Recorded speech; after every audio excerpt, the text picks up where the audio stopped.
আমরা সকলে জানি কোকা-কোলা সরাসরি ইসরায়েলকে অর্থ সহায়তা করে। সব কিছু জেনেও যদি কোনো মুসলমান এই পণ্য ক্রয় বিক্রয় হতে বিরত না থাকে, তাহলে কি সে কোনো ধরনের গুনাহ করলো বা তার পরকালে শাস্তি হবে কিনা?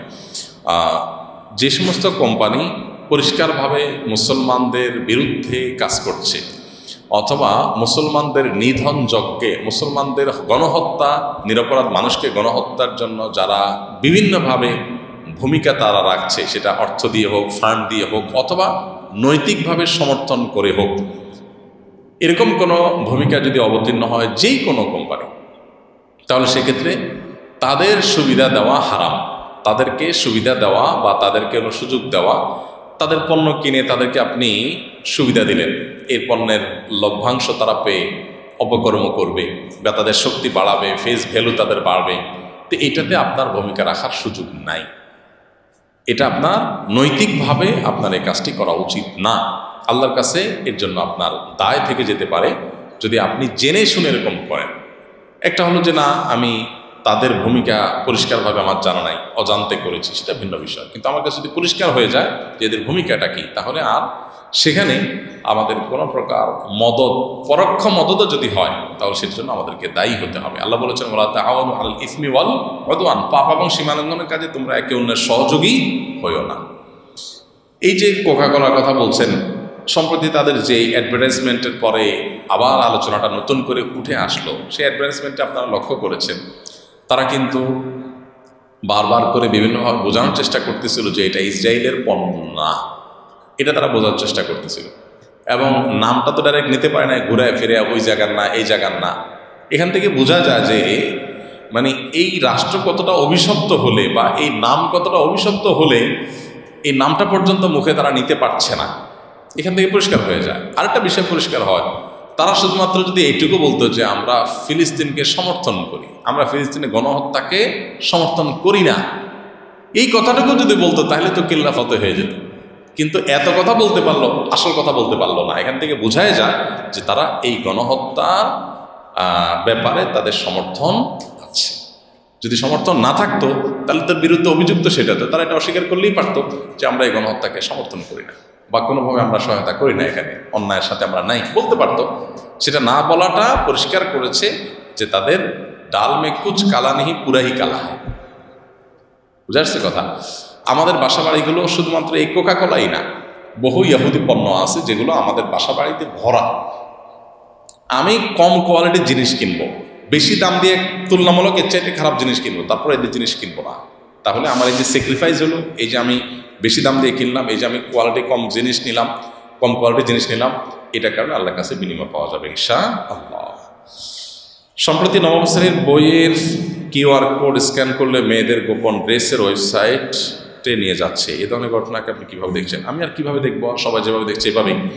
আমাদের পাঠ্যপুস্তক সম্পর্কে আমি আজ থেকে 2 বছর আগে আমাদের এই বক্তব্যে বলেছিলাম যে আমাদের পাঠ্যপুস্তকে, আমাদের জাতীয় শিক্ষাক্রমে, শিক্ষা কারিকুলামে রীতিমতো মেসাকার করা হয়েছে।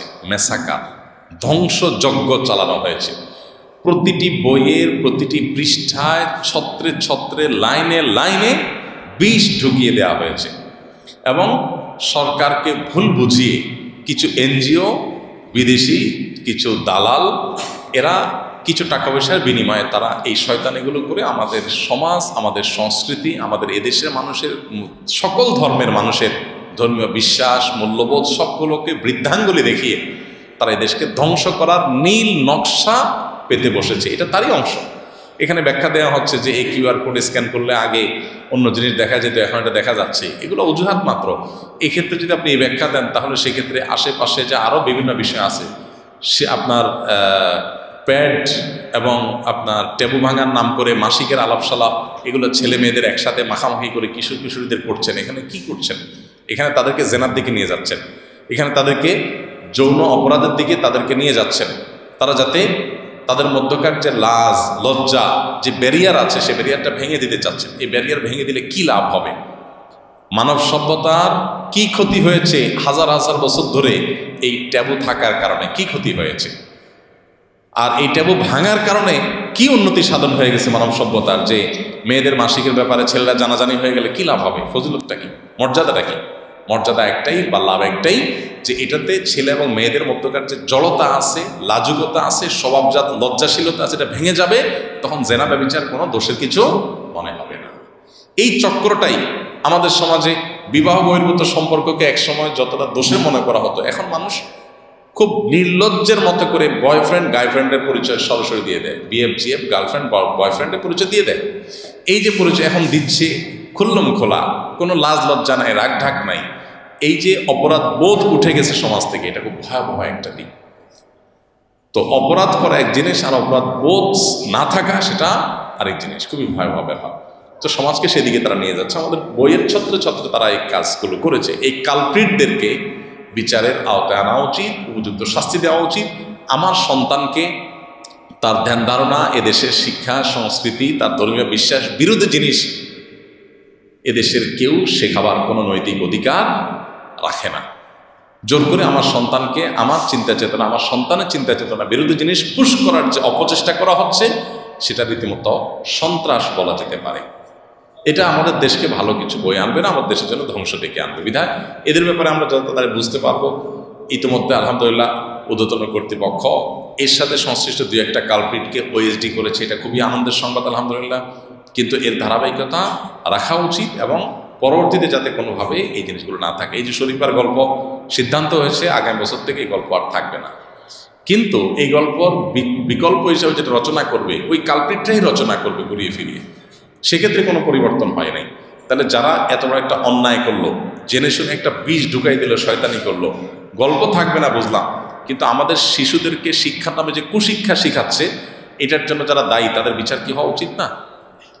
তো এদের বিরুদ্ধে আমাদের প্রত্যেকটা মানুষের সোচ্চার হতে হবে। আমাদের সন্তানকে আমরা শিক্ষার নামে স্কুল কলেজে দিচ্ছি, সেখানে তাদেরকে অমানুষ হওয়ার জন্য, ধর্মহীন হওয়ার জন্য এবং আমাদের দেশের সংস্কৃতির বিরুদ্ধে পরিপন্থী পশ্চিমা সংস্কৃতি শেখাবার জন্য তাদেরকে আমরা প্রতিষ্ঠানে দেই নাই। বা আমাদেরকে সজাগ হতে হবে, সোচ্চার হতে হবে এবং প্রতিবাদী হতে হবে।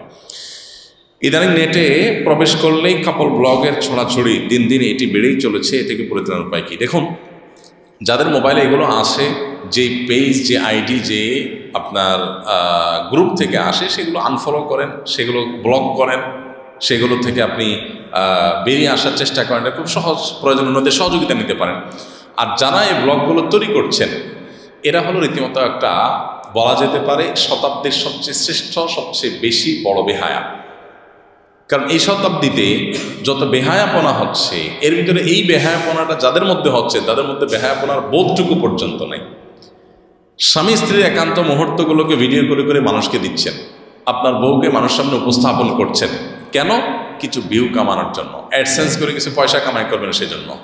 তো এতটুকু লজ্জা যার নাই, সে তার স্ত্রীকে মার্কেটে, সোশ্যাল মিডিয়াতে তার স্ত্রীর সৌন্দর্যকে সেল করছে কিছু টাকা কামাই করার জন্য। মানুষের চোখের ক্ষুধা মিটাচ্ছে, মানুষের চোখের চাহিদা মিটাচ্ছে। এটা মিটায় সে কিছু টাকা কামাই করছে, কিংবা কিছু ভিউ কামাচ্ছে, কিছু লাইক কমেন্ট কামাচ্ছে। তো এটা হলো নির্লজ্জতার চূড়ান্ত রূপ, সোজা কথা। যে সমস্ত ভাইরা এই সমস্ত কাজে লিপ্ত, আল্লাহ তাআলা তাদেরকে বোধোদয় যেন দান করেন। আমরা তাদের জন্য দোয়া করি, তাদের সুমতি যেন হয়। নিজের স্ত্রীর সাথে একান্ত মুহূর্ত অথবা ঘরোয়া মুহূর্ত, এই মুহূর্তগুলো বাহিরে শেয়ার করার ভিতরে কোনো পুরুষত্ব নেই, বরং সেখানে কাপুরুষত্ব আছে। এখানে কোনো ব্যাটাগিরি নেই, বরং সেখানে নির্লজ্জতা আছে। আমাদের এখন একটা ট্রেন্ড চালু হয়েছে যে ব্যক্তিগত বলতে কোনো কিছু নাই। এই ব্যক্তিগত বলতে কোনো কিছু নাই যারা বলেন, এরা বায়ু ত্যাগ করার সময় কি জোরে ছাড়েন কিনা?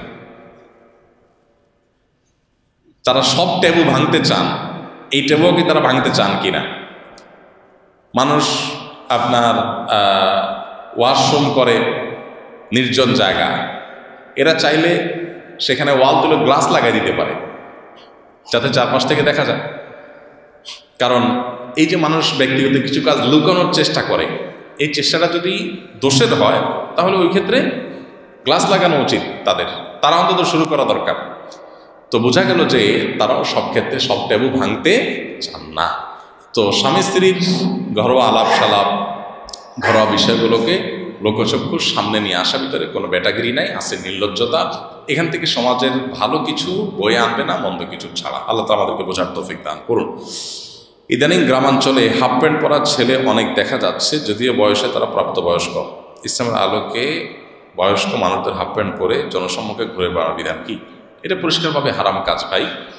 আমাদের তরুণদের মধ্যে পশ্চিমাদের অন্ধ অনুকরণের যে একটা প্রবণতা দেখা যাচ্ছে, যে পশ্চিমারা যেরকম করে এরকম করতে হবে।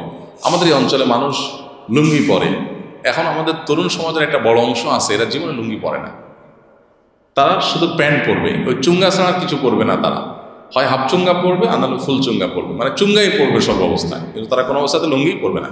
লুঙ্গি পরার ভিতরে কোনো সওয়াব আছে গুনাহ আছে আমি সেটা বলছি না, আমি বলছি যে বিদেশি সংস্কৃতি, বিশেষ করে পশ্চিমাদের সংস্কৃতি জোর করে পুশ করানো হচ্ছে দেশে। এবং তার একটা উৎকৃষ্ট উদাহরণ হলো এটা, যে আমাদের তরুণদের কিশোরদের আজকাল দেখা যাচ্ছে যে তারা প্যান্ট তো পরছে হাফ প্যান্ট পরছে, এবং হাফ প্যান্ট পরে নির্লজ্জের মধ্যে ঘুরে বেড়াচ্ছে। এই নির্লজ্জতাটাই বাচ্চাকে কিশোর গ্যাংয়ের দিকে নিয়ে যাচ্ছে। যে কিশোর তার বাবা মায়ের দিকে মুখ তুলে তাকাতে তার ভিতরে জড়তা কাজ করত, যে কিশোর সিনিয়র মানুষকে, বড় ভাইকে দেখে সালাম দিয়ে বিনয় প্রকাশ করার কথা ছিল, সেই যুবক বাপের বয়সে মানুষের গায়ে হাত তুলতে পারছে যখন সে কিশোর গ্যাংয়ের সদস্য হচ্ছে। এই নির্লজ্জতা শুরু করতে গিয়ে এই সাংস্কৃতিক আগ্রাসনগুলোর শিকার হয়ে সে এখান থেকে তার নির্লজ্জতা শুরু করেছে, সে নিজেও টের পায় নাই। কারণ নিজের রান, নিজের হাঁটু এগুলো মানুষের সামনে প্রদর্শন করা এটা লজ্জাহীনতার প্রকাশ, আর এগুলোকে ঢাকার চেষ্টা করা এটা লাজুকতার প্রকাশ। ওসমান বিন আফফান রাদিয়াল্লাহু তাআলা আনহু, ইসলামের তৃতীয় খলিফা, তিনি খুব লজ্জাশীল ছিলেন, এত লজ্জাশীল ছিলেন, এত লাজুক ছিলেন, এত জড়তা ছিল যে নবী করিম সাল্লাল্লাহু আলাইহি সাল্লামের সামনে বসা ছিলেন একদিন, তার পায়ের উপরে যে কাপড় ছিল সে কাপড়টা পায়ের যে হাঁটু এবং টাকনুর মাঝামাঝি যে গোছা, এই গোছার একটু উপরের দিকে উঠেছিল, হাঁটুর কাছাকাছিও যায় না, একটু উপরের দিকে উঠেছিল। তিনি লজ্জায় লাল হয়ে গেছেন, তাড়াতাড়ি করে কাপড়টা ঠিক করে দিয়েছেন। এটা বলে লজ্জাশীলতা। এখন এই কাপড় যদি হাফ প্যান্ট পরে ফেলতে পারে কেউ, তো কালকে ন্যাংটা হইতে কোনো অসুবিধা নেই, পরশু ন্যাংটি পড়তে কোনো অসুবিধা নেই। এটা হলো লজ্জাশীলতা কমে যাওয়ার একটা আলামত। বাবা মার উচিত সন্তানদেরকে দ্বীনের সঠিক দীক্ষাটা দেওয়া, যাতে করে তারা বকে না যায়। এই লজ্জা যখন ভাঙবে, সে বাবার মতো মানুষের গায়ে হাত দিতে, কিশোর গ্যাংয়ের সদস্য হতে, সন্ত্রাসী হতে, মাদকের দিকে হাত বাড়াতে সে কার্পণ্য করবে না। তো এই জন্য সন্তানদেরকে ধ্বংসের হাত থেকে বাঁচাবার জন্য দ্বীনি শিক্ষা প্রত্যেকটা পরিবারে দেওয়ার এবং চর্চা করার কোনো বিকল্প নেই। আর না হলে ধ্বংস যখন চতুর্দিকে হবে, তখন আপনার পরিবারও ধ্বংসের দিকেই এগিয়ে যাবে। আমাদের মহল্লার মসজিদের ইমাম সাহেবের কাছে আমরা কিছু জানার উদ্দেশ্যে গিয়ে জিজ্ঞাসা করলে ইমাম সাহেব বিরক্ত হয়ে বলেন, আমরা নাকি আহলে খবিস, লামাযহাবী ইত্যাদি। আবার বলে আমরা নাকি ফিতনা সৃষ্টি করার জন্য প্রশ্ন করি। এখন ইমাম সাহেবের এটা করাতে কি গুনাহ হবে? প্রথম কথা হলো ভাই, ইমামের উচিত যেরকম মুসল্লি এবং মুক্তাদিদের হক আদায় করা, তাদের উপরে দায়িত্বশীল হওয়া, ঠিক একইভাবে মুক্তাদিদেরও উচিত ইমামের উপরে দায়িত্বশীল হওয়া। উভয়ের কিছু আদব আছে, ইমামের কিছু আদব আছে মুক্তাদিদের প্রতি, আবার মুক্তাদিদেরও কিছু আদব আছে ইমাম সাহেবের প্রতি। উভয়টাই লক্ষ্য করা উচিত। আপনি মুক্তাদি যদি ইমাম সাহেবকে খোঁচায় প্রশ্ন করেন উদ্দেশ্যমূলকভাবে, যেমন আমাদের কাছে প্রায় দেখা যায় যে একই ব্যক্তি অনেক প্রশ্ন করতেছেন, এই প্রশ্ন লিখে পড়ে বোঝা যায় এই প্রশ্ন জানার জন্য না, এটা হলো খোঁচা মারার জন্য। তো এই উদ্দেশ্যে যদি আপনি প্রশ্ন করেন, তাহলে আপনি একজন গুনাহগার, আরেকজনকে খোঁচা মারার জন্য বা ইমাম সাহেবকে বিব্রত করার জন্য। তো সেটা আপনার করা উচিত না। যদি আপনি এটা করে থাকেন, মূল ঘটনা কি ঘটেছে আমি তো জানি না। আর ইমাম সাহেব তিনি অবশ্যই একজন আলেম হিসাবে তার মুক্তাদিদের প্রতি সদাচরণ করা উচিত।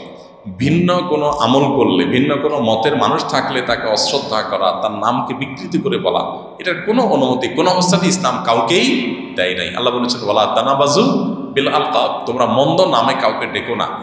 তার একটা ভালো নাম আছে, তুমি তাকে বিকৃতি করে বললা, এই বিকৃতি করাটা কোনো যুক্তিতে কি হতে পারে না, জায়েজ হতে পারে না। এমনকি একজন মানুষ গুনাহে লিপ্ত, পাপে লিপ্ত, আপনি তার নামকে বিকৃতি করলেন, এর অনুমতি আপনার জন্য নাই। বিশেষ করে আপনার মুসলমান ভাইয়ের সাথে আচরণটা আপনি করতে পারেন না, এটা করা উচিত না।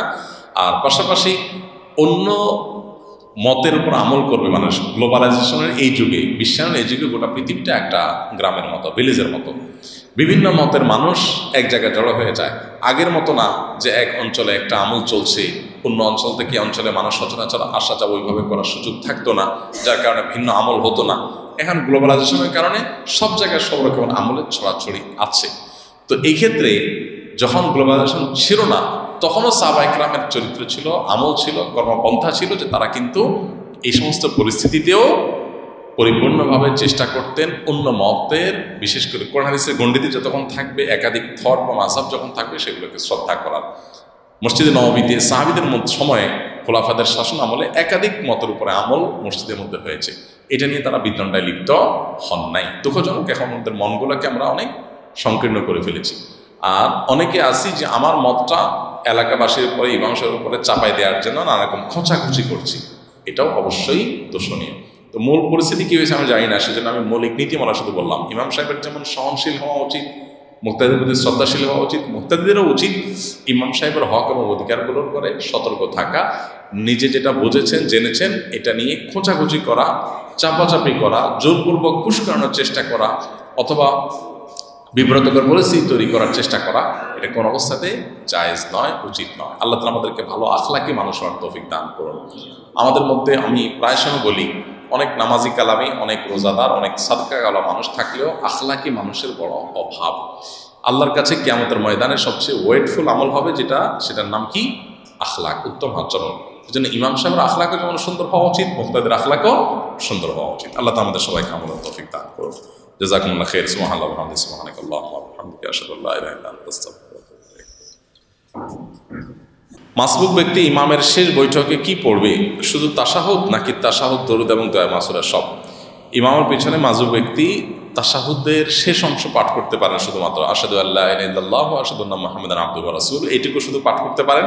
আবার চাইলে এটুকু পাঠ করে দুরুদও পাঠ করতে পারেন, চাইলে সেটাও করতে পারেন। দুটো অপশনই খোলা আছে।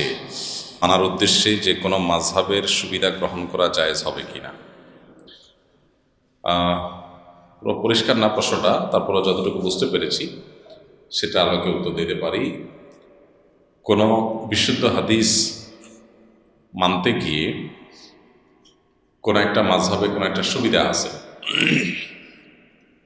অর্থাৎ সে মাযহাবের সেই মাসআলাটাও সহিহ হাদিসের উপরেই প্রতিষ্ঠিত, বাট আপনি যে থট অনুসরণ করেন সেই থটে এই মাসআলাটা এভাবে নাই। এখন যেহেতু সহিহ হাদিস আছে, আবার ওইটা আপনার জন্য সুবিধাজনক, তো সেটা আপনি আমল করতে পারেন কিনা। যদি প্রশ্নের উদ্দেশ্য এরকম হয়, তাহলে আমি বলতে চাই যে যারা বিশুদ্ধ হাদিস দেখে দেখে শুধু আমল করবেন, যে কোরআন এবং হাদিস দেখে দেখে আমি ডাইরেক্ট আমল করব, কোনো ব্যক্তিকে অনুসরণ করব না, তাদেরকেও কোনো কোনো ব্যক্তির মূলনীতিকে অনুসরণ করতেই হবে। এটা নির্বিকল্প। কেন নির্বিকল্প? কারণ হাদিসের সহিহ হওয়া না হওয়াটাও কিন্তু মুহাদ্দিসদের রেকমেন্ডেশন, তাদের মূল্যায়নের উপর নির্ভর করে। আর এটা নিয়েও কি আছে, ইখতিলাফ, মতপার্থক্য আছে। এক একজন মুহাদ্দিসের কাছে হাদিস সহিহ হওয়ার ক্ষেত্রে, সহিহ না হওয়ার ক্ষেত্রে এক এক রকমের মূলনীতি আছে। এবং একই সনদকে কোনো কোনো মুহাদ্দিস সহিহ বলছেন, কেউ গায়ে সহিহ বলছেন। এক্ষেত্রে কোনো একজনের উসুল বা মূলনীতিকে আপনাকে অনুসরণ করতেই হবে। এটা হলো সনদের দিক থেকে। এবার আসেন মূল পাঠ বা মতনের দিক থেকে। একই ধরনের বিষয়ে একাধিক রকমের হাদিস পাওয়া যায়, বাহ্যিকভাবে দেখতে মনে হয় বিপরীতমুখী। এক্ষেত্রে কোনো না কোনো উসুল বা মূলনীতির অনুসরণ, কোনো ইমামের কোনো মূলনীতির অনুসরণ করলে আপনি দেখা যাবে যে সেখানে কোনো সাংঘর্ষিকতা নেই। এই বিষয়গুলো পরিষ্কার না থাকার কারণে আমরা অনেকে মনে করি যে আমি যে কোনো হাদিস পাইলাম আমল করলাম, চললো। আপনি একটা হাদিস পাইলেন, আমল করলেন, এর হুবহু বিপরীতে আরেকটা হাদিস দুদিন পরে পেলেন, তখন আপনি কি করবেন? নিশ্চয়ই এখানে মাঝখানে একটা সূত্র আছে, যে সূত্র দুইটাকে একত্র করবে। বাহ্যিকভাবে সাংঘর্ষিক মনে হলেও মূলত সেটা সাংঘর্ষিক না। এই সূত্রটা আপনার কাছে না থাকলে আপনি শুধুমাত্র হাদিস অনুযায়ী আমল করতে গেলে তখন আপনি দেখা যায় ধোঁয়াশা মতো পড়বেন, বিভ্রান্তিতে পড়বেন। এই জন্য আপনি শুধু হাদিস অনুযায়ী যদি আমল করতে চান, আপনার যদি সেই নলেজ থাকে যে আপনি শুধু হাদিস দেখে দেখে আমল করবেন, নস দেখে, আয়াত দেখে দেখে আমল করবেন, সেক্ষেত্রেও আপনাকে কোনো না কোনো ইমামের উসুল বা মূলনীতিকে অনুসরণ করতে হবে। এখন আপনি যদি সুবিধা গ্রহণ করার জন্য কোনো মাযহাবকে অনুসরণ করেন, আপনি কোনো একটা থটের অনুসারী, সুবিধার প্রশ্ন আসলো তো এখানে অন্য থটের উপর আমল শুরু করলেন শুধু সুবিধা নেওয়ার জন্য, এটা যদি হয় তবে সেটা অবশ্যই না জায়েজ হবে, গুনাহ হবে, জায়েজ হবে না। যেমন আমাদের কাছে মাসআলা নিয়ে আসে অনেকে লোকটা ব্যক্তিগত জীবনে আহলে হাদিস বা হাম্বলি মাযহাব ফলো করেন, সালাফি থট ফলো করেন। তিনি মাসআলা নিয়ে আসছেন কি, যে আমরা ছেলে মেয়ে দুইজন প্রাপ্তবয়স্ক গুনাহ থেকে বাঁচার জন্য আমরা উভয়ে নিজেদের সম্মতিতে আমরা দুজন সাক্ষীর উপস্থিতিতে বিবাহ বন্ধনে আবদ্ধ হয়েছি, আমাদের বিয়েটা সহি হয়েছে কি। তো আমি জিজ্ঞাসা করি, আপনি কি হানাফি নাকি আহলে হাদিস? এটা আমি জিজ্ঞাসা করি। আপনি হানাফি হলে আপনার বিয়ে সহি হয়ে গেছে, আর যদি আহলে হাদিস হয়ে থাকেন তাহলে আপনার বিয়ে সহি হয় নাই। কারণ হানাফি মাযহাব অনুযায়ী প্রাপ্তবয়স্ক ছেলে মেয়ে তারা একে অন্যের সাথে বিবাহে আবদ্ধ হতে পারে। আপনি সেই থটের উপর নির্ভর করে থাকলে, সে উলামাদের প্রতি আস্থা রাখলে, তাদের থট অনুসরণ করে থাকলে ঠিক আছে। আর যদি আপনি ব্যক্তিগত জীবনে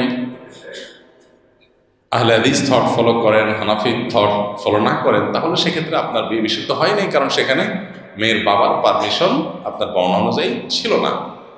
আর মেয়ে তিনি যদি তার বাবা অভিভাবকের পারমিশন ছাড়া নিজে নিজে বিয়ে বন্ধনে আবদ্ধ হয়, তাহলে সেক্ষেত্রে সেটা এই থট অনুযায়ী বিশুদ্ধ হয় না। তখন অনেকে বলে, ভাই আমি হানাফি। তাহলে আপনি নামাজ কেমনে পড়েন? তো এবার একটা একটা করে ঘোটায় বের করতে গেলে ধরা পড়ে যে আসলে উনি হানাফি না, উনি এখন হানাফি এই মাসআলাটা সুবিধা আছে, এই জন্য এক্ষেত্রে উনি হানাফি হতে চাচ্ছেন, অথবা হানাফি মাযহাবের সুবিধা নিতে চাচ্ছেন। আবার অনেকে হানাফি মাযহাবের ফলো আপ, বউরে 3 তালাক দিয়ে এসে বলেন যে ভাই একসাথে 3 তালাক দিলে কি 3 তালাক হবে? তো এক্ষেত্রে আমি প্রশ্ন করি, ভাই আপনি কি হানাফি না সালাফি? হানাফি হয়ে গেলে, হানাফি থাকলে তো তালাক হয়ে যাবে, শুধু হানাফি না 4 মাযহাবের মতেই তালাক হয়ে যাবে, জমহুর উলামাদের মতে তালাক হয়ে যাবে। আর যদি আপনি আহলে হাদিস হয়ে থাকেন তাহলে আহলে হাদিস উলামাদের মতে তালাক হয় না। এখন হানাফি হয়েও দেখা যায় যে অনেক আহলে হাদিস আলেমের কাছে মাসালা নিতে যায়, অথবা হানাফি আলেমের কাছেই নিজের হানাফিয়াতের পরিচয়কে ছাপিয়ে গিয়ে মাসালা জিজ্ঞেস করতে চান, শুধুমাত্র আহলে হাদিসের ওই সুবিধাটা নেওয়ার জন্য। তো এই সুবিধাটা দিয়ে আরেকটা মাযহাব আছে দুনিয়াতে, 4টা মাযহাব তো আছেই, এর বাইরে আরো বিভিন্ন মাযহাব আছে। নতুন একটা মাযহাবের আপনার আমরা দেখতেছি, অভ্যুদয় দেখতেছি, নতুন একটা মাযহাবের উৎপত্তি দেখছি। সেটা হলো কি, মাযহাবে সুবিধাবাদিয়া, মানে সুবিধাবাদী মাযহাব। তো এই সুবিধাবাদী মাযহাবের কোন অবস্থান ইসলামে নাই, এটা প্রবৃত্তির পূজা। এই প্রবৃত্তির পূজা করলে সেটা কি হবে না, জায়েজ হবে না। আপনি হানাফি মাযহাব অনুসরণ করেন, হানাফি মাযহাব অনুযায়ী রক্ত বের হয়ে গলায় পড়লে ওযু ভেঙে যায়। এখন আপনি দেখতেছেন শীতের দিন, রক্ত বের হয়েছে, আবার গলায়ও পড়ছে, এখন বলছেন না আমি এই ক্ষেত্রে আমি হানাফি মাযহাব না, এই ক্ষেত্রে আমি হাম্বলি মাযহাব অনুসরণ করলাম, করে আমি সুবিধা নিলাম। তাহলে সুবিধাবাদী মাযহাব হলে সে আসলে কোনো সঠিক কাজ করছে না, এটা মনে রাখতে হবে। এমনকি বিশুদ্ধ হাদিসের অনুসরণ করছেন, সেটা আপনার সুবিধাবাদী মানসিকতা থেকে যদি করেন তাহলে সেটাও ভুল পদক্ষেপ হবে। সুবিধাবাদী মানসিকতা থেকে করা যাবে না। এটা যদি হয় তাহলে দুনিয়াতে শুধু প্রবৃত্তির পূজাই টিকে থাকবে, আর কিছু টিকে থাকবে না। কারণ আপনি যেটাই করতে চান ওই পক্ষে কোনো না কোনো একটা মত খুঁজে পাবেন। এমন উদ্ভট মত আছে যে আপনি যে কোনো আকাম করতে চান, এখন এই যে হাদিস অস্বীকারীর একটা গ্রুপ বাইরে হয়েছে না, যদি এগুলো কোনো পাতে নেওয়ার মতো কিছুই না, আপনি তাদের থট যদি ফলো করেন তাহলে তো আপনার জন্য অনেক কিছুই করা যাবে। 5 ওয়াক্ত নামাজে ঠিক মতো না পড়লেও চলবে। তো এরকম সুবিধা অনুযায়ী যদি আপনি থট অনুসরণ করেন তাহলে অবশ্যই গুমরাহের দিকে চলে যেতে হবে। এজন্য প্রবৃত্তির পূজা করছি কিনা আমি হাদিসের অনুসরণ নাম দিয়ে বা মাযহাব অনুসরণ নাম দিয়ে বা আমি নস ভিত্তিক আমলের নাম দিয়ে, এক্ষেত্রে আমাকে অবশ্যই বারবার নিজেকে জিজ্ঞাসা করতে হবে। এবং এই ক্ষেত্রে যদি আমি ভুল করে থাকি তাহলে সমস্ত আমল নামাই বরবাদ হয়ে যাবে। আল্লাহ তাআলা বলেছেন না, কুল হাল নুনাব্বিউকুম বিল আখসাইনা আমালা আল্লাযীনা দাল্লা সা'য়ুহুম ফিল হায়াতি দুনিয়া ওয়া হুম ইয়াহসাবুনা আন্নাহুম ইউহসিনুনা সুন্না। কিছু লোক আছে তারা অনেক ভালো কাজ করছে বলে মনে করছে, অথচ তাদের সমস্ত ভালো কাজই ব্যর্থ, আল্লাহর কাছে কোনো বিনিময় তারা পাবে না। তো এই মানুষগুলোর কাতারে চলে যাব আমরা যদি আমরা এই সুবিধাবাদী মানসিকতা থেকে মাসআলা গ্রহণ করি। খবরদার, অনেকে আছেন তালাকের মাসালা জিজ্ঞাসা করে, তালাকের মাসালা সবচেয়ে ইন্টারেস্টিং তো, আর এই বিষয়ে হুজুরদের কাছে বেশি আসে। অনেকে আসেন মাসালা জিজ্ঞেস করতে, আসলে এক রকমের বর্ণনা দেন, এরপর তিনি যখন টের পান যে বর্ণনাটা একটু অন্যভাবে হইলে মাসালাটা ঘুরে যাবে, তখন তিনি আবার ঘুরে নিয়ে আসেন, বলে না হুজুর আগে ভুল বলছিলাম, এখন এটা। তো আপনার বর্ণনা অনুযায়ী মাসআলা হবে। আপনি যদি চালাকি করেন তাহলে সেক্ষেত্রে ওই মুফতি সাহেবকে চালাকি করে ধোকা দিতে পারবেন, কিন্তু আল্লাহ তাআলা তো আপনার সব জানেন, আল্লাহকে ধোকা দেওয়া যাবে না, যার কারণে আল্লাহর কাছে আপনি হারামে লিপ্ত মানুষের মধ্যেই সামিল হবেন। এই জন্য ভাই নফস বা প্রবৃত্তির বোঝা যেন না হয়, এই দিকটা আমাদের খেয়াল রাখতে হবে।